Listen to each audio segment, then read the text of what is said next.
Hello and welcome to today's daily reflection for Monday the 11th of May. Our reading today is from Luke chapter 4 verses 38 to 44. And so Jesus left the synagogue and went to the home of Simon. Now Simon's mother-in-law was suffering from a high fever and they asked Jesus to help her. So he bent over her and he rebuked the fever and it left her. She got up at once and began to wait on them. At sunset, the people brought to Jesus all who had various kinds of sickness, and laying his hands on each one, he healed them. Moreover, demons came out of many people, shouting, "You are the Son of God." But he rebuked them and would not allow them to speak, because they knew he was the Messiah.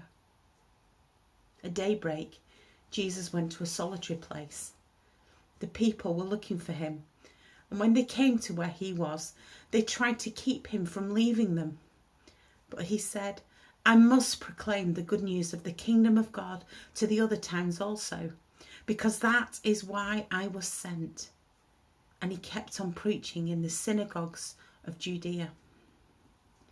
In these 6 short verses, Luke speaks of 4 different events: the cure of Simon Peter's mother-in-law, the cure of many people at night, the prayer of Jesus in a deserted place, and how Jesus was insistent on completing and fulfilling the mission he was sent to do.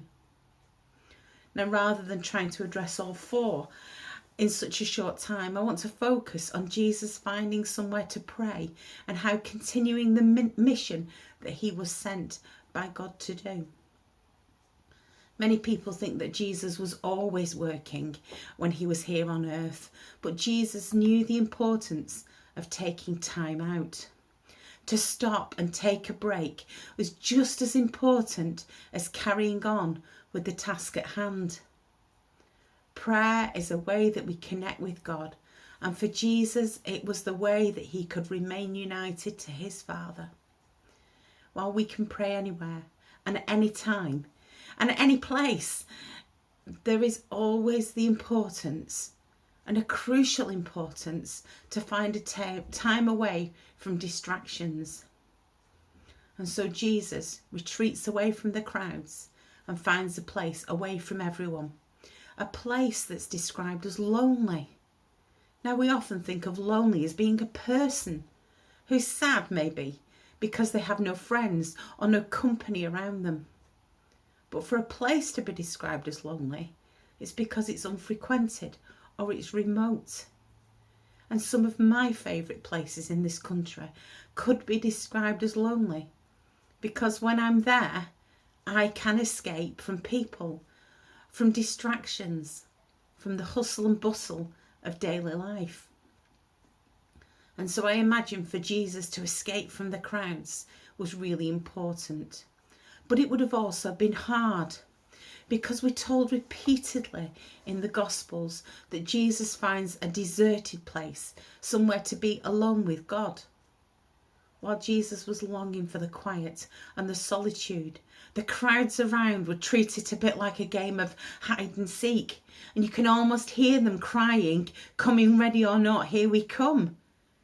And we have a sense sometimes of them invading Jesus' personal space.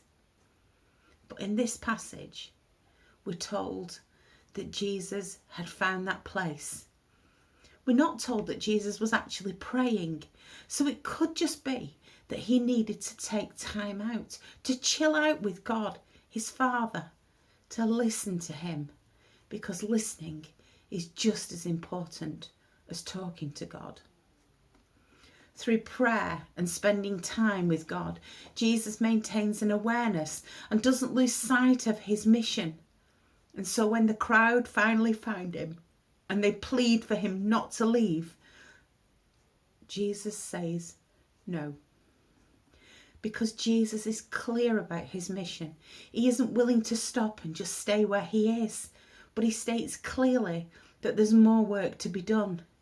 He declares he must proclaim the good news of the kingdom of God to the other towns, because That's what he was sent to do. It's the mission received from his Father which directs him.